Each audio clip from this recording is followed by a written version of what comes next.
there's a myth living inside you. And it's been trying to break through your anxiety. Not a fantasy, a pattern.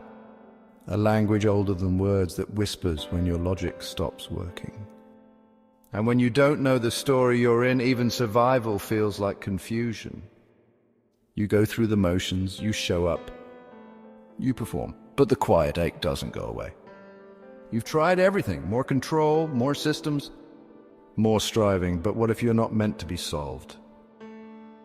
What if your exhaustion isn't a flaw in your strategy, but a sign that something sacred is trying to get your attention? Carl Jung believed that when we feel lost, it's not because we're broken. It's because something within us is trying to awaken, and it doesn't speak in checklists or timelines. It speaks in symbols, it speaks in dreams. And most of all, it speaks in myths. In Man and His Symbols, Jung wrote that myth is the natural and indispensable intermediate stage between unconscious and conscious cognition. Myth isn't some outdated relic. It's how your inner world makes sense of your outer one, especially when nothing else works. Right now, you may be feeling disconnected. Like your life technically functions, but emotionally something's misaligned. A low hum of unrest, a whisper in the dark. And that's not dysfunction, that's the beginning. In every enduring myth, the journey starts in the cave. Not a literal one, but a psychic state. A moment of collapsed confusion or quiet unraveling. The place where the known world no longer fits. The place where the fire goes out and you're left with your own breath and the silence beneath it. You're not failing, you're in the cave. And the cave is where every transformation begins. James Hillman called this soul-making, not about self-improvement, but about descent. Into meaning, into memory. Into what's been lost beneath the noise. He wrote, "You find your genius by looking in the mirror of your life. And when that mirror cracks, when the life you built stops reflecting the truth you feel, that isn't collapse, it's the myth surfacing." People say we don't need myth anymore, that we've outgrown it. That science replaced it, but science explains how things work. Myth explains why they matter. Science maps the terrain, myth gives it meaning. Jung didn't see myth as primitive. He saw it as prophetic. And if you're here, it's not by accident.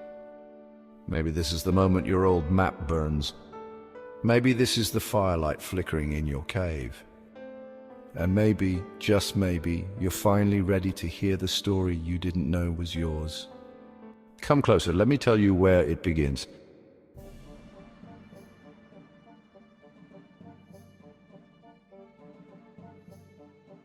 In one of the oldest Norse myths recorded in the Prose Edda, there's a story most people don't talk about. In one of the oldest Norse myths recorded in the Prose Edda, there's a story most people don't talk about. Thor, the god of thunder, the great protector of Asgard, is invited to the castle of a giant king. Known for his unmatched strength, Thor is asked to prove himself. He's given a simple challenge: wrestle an old woman.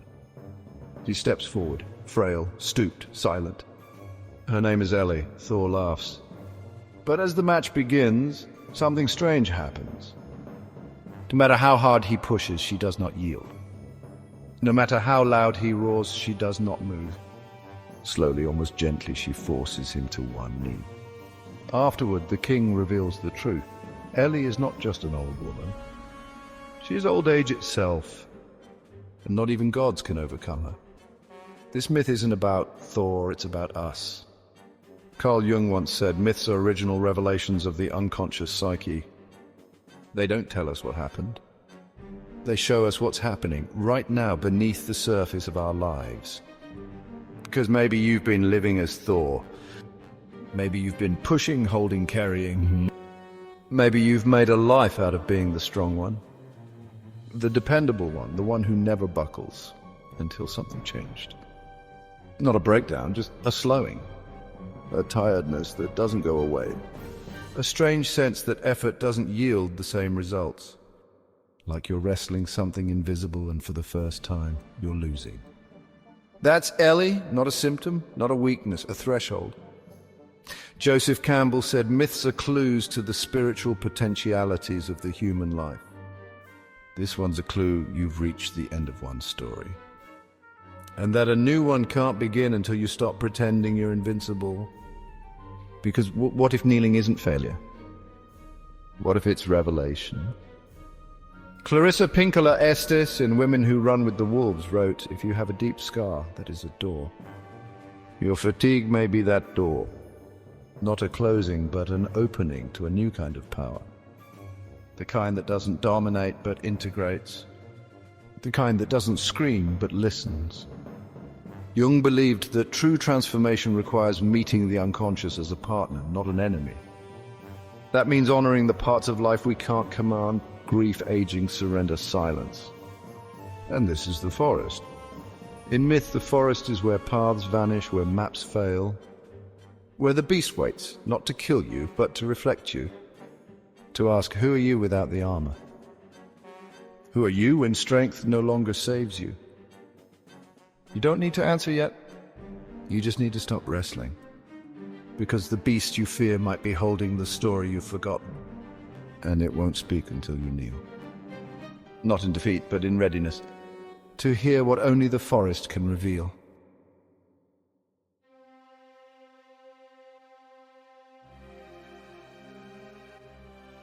There's a moment in every story when things stop making sense, when the hero realizes their tools no longer work, when the very strength that carried them this far becomes the weight that's dragging them under. It doesn't arrive with drama, it arrives with fatigue, a hollowing out, a quiet panic behind your eyes.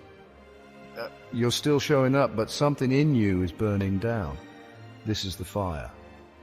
In mythology, fire is never just destruction, it is transformation. It burns what can no longer stay so that something more essential can emerge.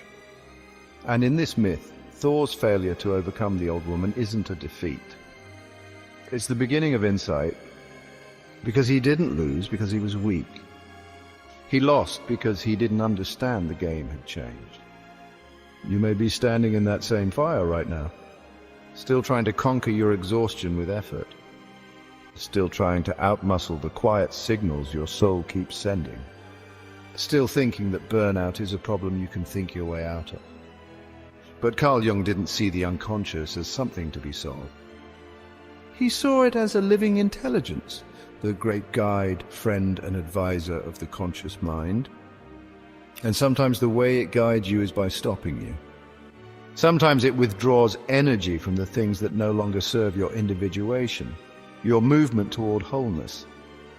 That's what Jung called it, individuation. Not the pursuit of perfection, the pursuit of integration. The moment when you stop pretending that the version of you the world rewarded is the whole story. And that process begins with fire. Fire is uncomfortable, it dissolves false identities, it strips away performance. But paradoxically, what feels like falling apart is the psyche falling inward, toward its center. This is where the myths get dangerous. Because they won't let you keep pretending. They ask more of you than modern life does. They don't care about efficiency or image, they care about truth. Thomas Moore, in Care of the Soul, said, "It is only through mystery and madness that the soul is revealed." And isn't that what you've been feeling? The mystery of why none of this feels right anymore. The madness of thinking, if I let go, everything might fall apart. But here's the paradox. The more you cling, the harder it gets. The more you release, the more clearly you see this isn't weakness, it's initiation. Modern culture teaches us to hustle through the fire, to dominate it, to overcome it with the same mindset that caused it. But the fire doesn't respond to pressure, it responds to presence. It doesn't want your effort, it wants your attention. Right now, something in you is burning away. A belief, a mask. A story that once kept you safe, but is now keeping you small. And the lesson isn't how to rebuild it, it's how to let it burn. Because on the other side of that burning is clarity. And not the kind you get from thinking harder.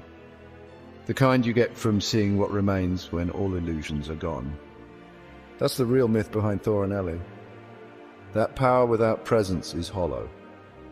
That ego without surrender becomes a cage. That the fire comes not to punish you, but to purify you. So stop trying to put it out and listen. Because the fire has something to show you. And what it shows you next will change everything.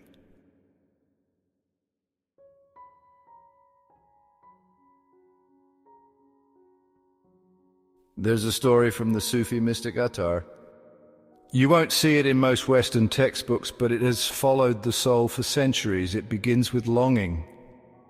The world's birds, each one carrying its own flaw, pride, fear, grief, apathy, gather in search of a king. They've heard of the Simurgh, a being of truth and majesty who lives beyond 7 valleys, so they fly. One by one, they pass through quest, love, understanding, detachment, unity, bewilderment, and finally, annihilation. The valleys are not landscapes. They are thresholds of the soul. And as they pass through each, birds fall away, some from exhaustion, some from fear, some from thinking they've already arrived. But 30 make it to the end. And when they reach the throne of the Simurgh, they see no king, only a mirror. They are the ones they were seeking, Simurgh. In Persian, it means 30 birds. Carl Jung would call this the moment of self. The realization that the very thing you projected outward, wholeness, truth, salvation, was always the totality of your own being, waiting to be faced. But that realization doesn't come through thinking. It comes through stripping away, through the valleys, through the fire. Through the moments when your life begins to feel unfamiliar, because it's no longer arranged around who you've had to be, but around who you really are. And that's why your exhaustion matters. Because it's not just burnout. It's the betrayal of a life that no longer mirrors your soul. You're not here because you failed. You're here because you've outgrown the lie. A woman in her 50s once said, "I spent 20 years climbing a ladder only to realize it was leaning against the wrong wall." That's not weakness, that's waking up. This is the mirror. And the key to it isn't knowledge, it's recognition. It's when you stop blaming yourself for being tired and start asking what part of you has been trying to speak through that tiredness. It's when you realize that the mask you've worn of competence, of invincibility, of endless giving was never meant to last forever. Jung called this the confrontation with the shadow, the unowned parts, the truths we bury under achievement. And the mirror doesn't just show you what's missing.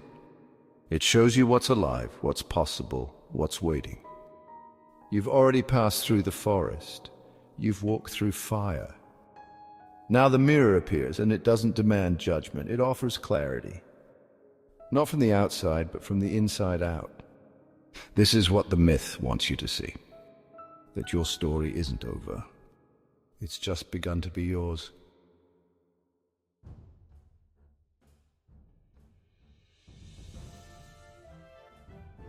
There is a moment in every myth when the fire dies down and the silence that follows isn't empty, it's sacred.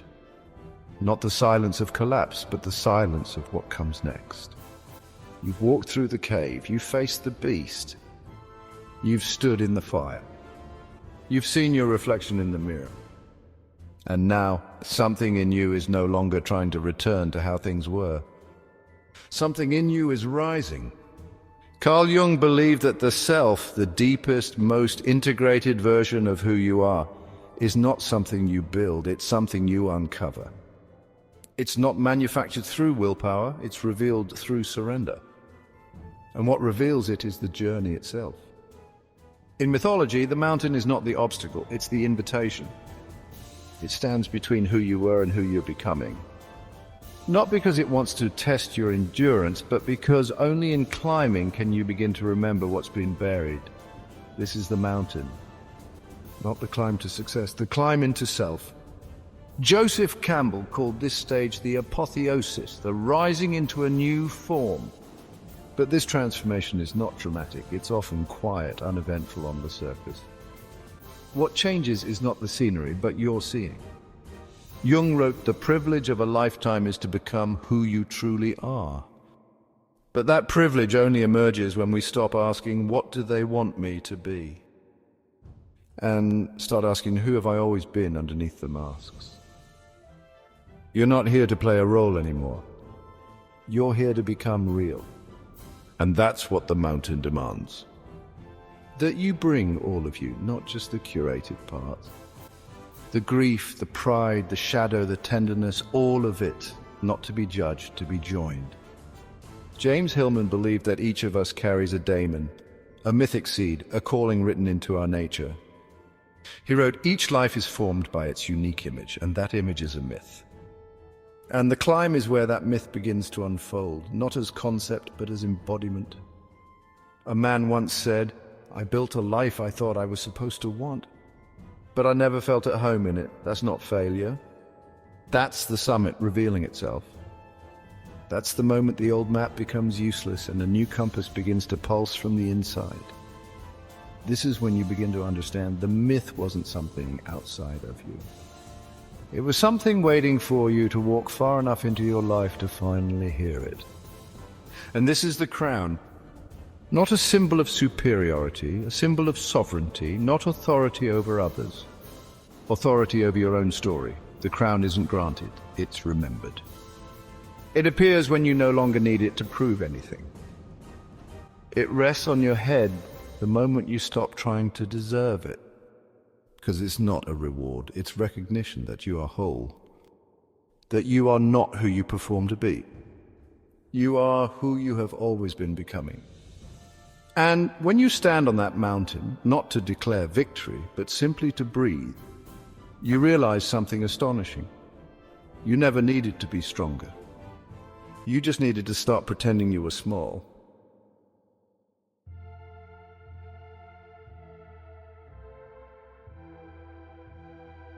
In every myth, the journey ends where it began, but everything is different. You return to the world, but you are no longer the same. What was once chaos now feels like code. What once hurt now hums with meaning. And what once felt like silence now sounds like something you can finally hear. You've passed through your own symbolic landscape. The cave, the forest, the fire, the mirror, the mountain. And now, without needing permission, without asking for applause, you carry something new. Not certainty, but clarity. This is the return to the fire.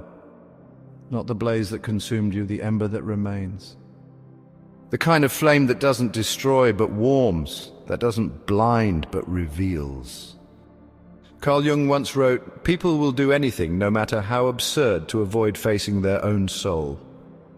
But you didn't avoid it. You walked toward it through fear, through fatigue, through the myth that began as someone else's story and ended as your own reflection. Now you carry something sacred, something real, not a fix, not a 5-step plan, a flame. And it's not just for you, because someone else is still in their cave, still wrestling their beast, still mistaking their exhaustion for failure. And you, by living your myth aloud, might be the signal they've been waiting for. Clarissa Pinkola Estes once wrote, go out and let stories that is life happen to you, and you will work with these stories until you yourself burst into bloom. And maybe that's what you're beginning to feel now, that something inside you is blooming. Not loudly, not perfectly, but unmistakably. A shift from performance to presence, from pressure to permission. From questioning your worth to realizing you were never supposed to be anything other than what you are becoming. A man once commented, I watched this in a moment I couldn't explain. And suddenly it felt like the silence inside me had words. That's what this video is for. Not to give you new beliefs, but to help you remember the one you've been living all along. Your myth was never missing, it was just waiting. So if something in you stirred, if a symbol finally made sense, if a part of you whispered, yes, that's me, then don't let it fade. Leave a comment. What part of your myth are you living right now? Your words might light the path for someone else, because this is how the soul speaks. Not in lectures, in echoes. And every time one person dares to speak their myth aloud, another soul finds the courage to step out of silence. Myth was never about history. It was always about now. And the story, your story, is still being written